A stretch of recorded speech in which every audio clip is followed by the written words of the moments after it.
with great pleasure that I welcome our keynote speaker, Mr. Amitabh Kant, G20 Sherpa of India and the former CEO of NITI Aayog. It's an honor to have him join us here today, virtually, at today's summit. NITI Aayog has been at the forefront of developing progressive policies for EV adoption in India, from schemes like FAME2, PLI, consumer-centric programs like Shunya. Mr. Amitabh Kant has been a thought leader and a vocal front-runner for this segment. Mr. Amitabh Kant is known for his innovative and results-oriented approach to governance and is often associated with the promotion of brand India and improving the business environment in this country. His work has had a significant impact on various government policies and initiatives aimed at boosting economic growth and development in India. It's a great pleasure to be able to welcome him. Thank you very much, Mr. Amitabh Kant, for joining us.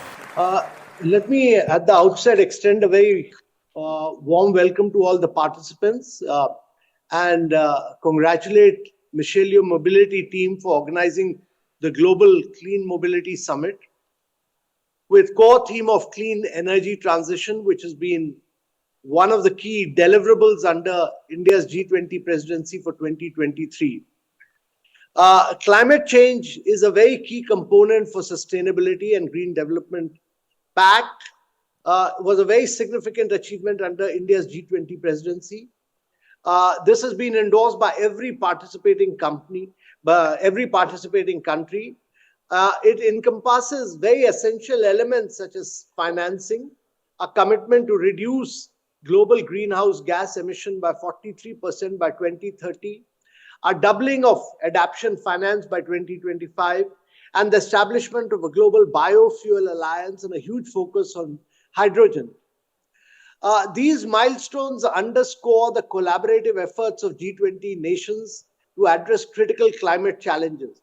Also, sustainable mobility is a key component of energy transition to fight climate change, and this has been accepted as one of the major initiatives by Government of India. Progress in some areas is already quantifiable, and as per the latest Vahan portal figures, the EV sales have more than doubled in 2022, a record of almost 1 million vehicles, with the segment contributing to approximately 5% of total vehicle sales. In 2023, we expected to achieve 1.5 million sales of EVs, and India's electric mobility market is expected to cross 2 billion this year. This is being followed by the launch of wider array of models. Electric vehicles are beginning to compete with internal combustion vehicles and actually beat them at it.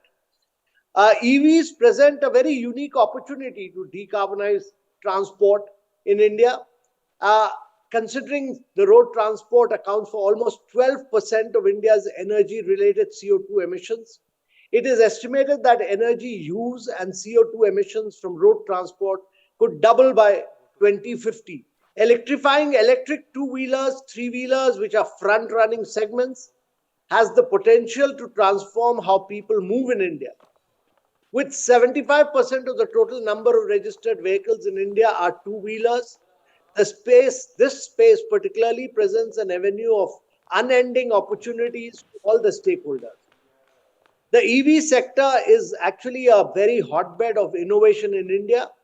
Startups are working on electric two-wheelers, three-wheelers, battery manufacturing, recycling and circular economy.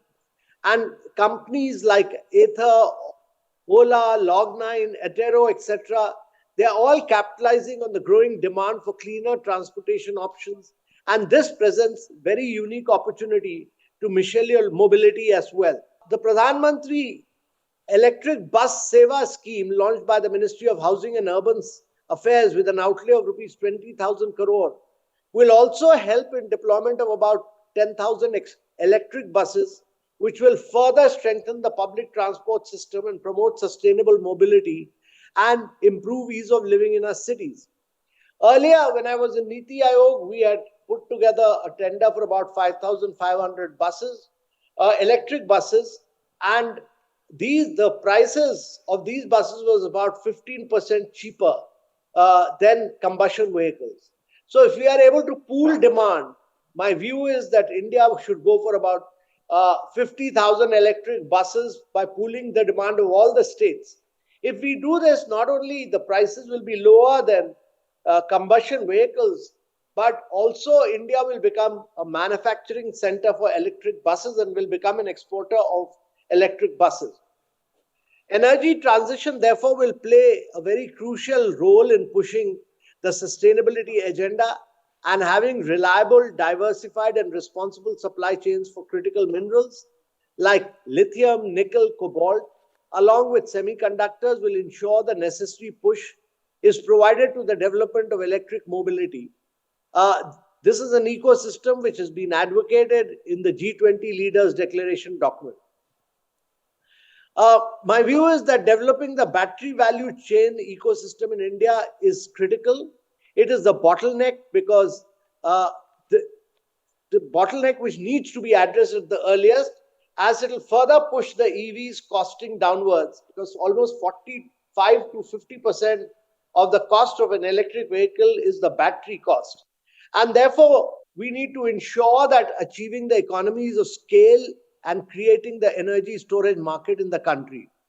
We have already floated the PLI and for 50 gigawatt, but the country, to my mind, would need more than 300, 400 gigawatts of batteries to be developed in India.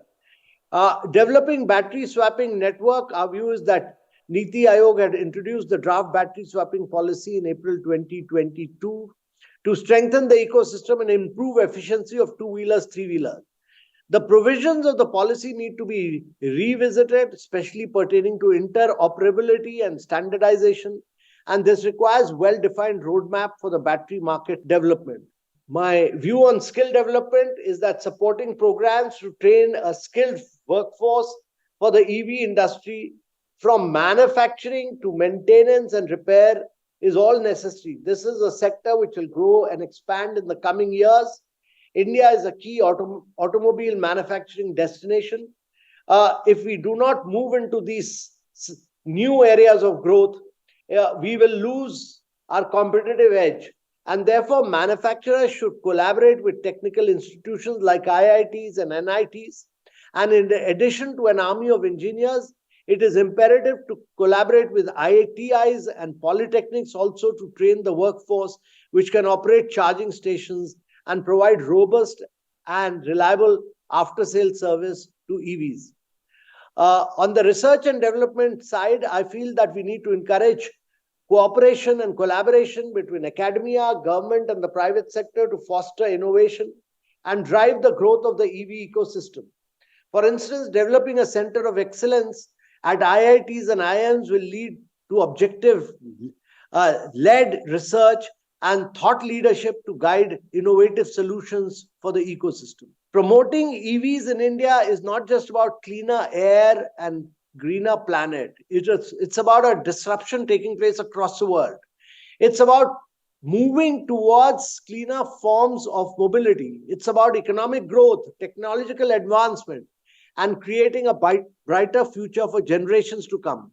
By taking these steps and embracing electric mobility and giving it a huge impetus, we can lead the charge towards a more sustainable and prosperous India.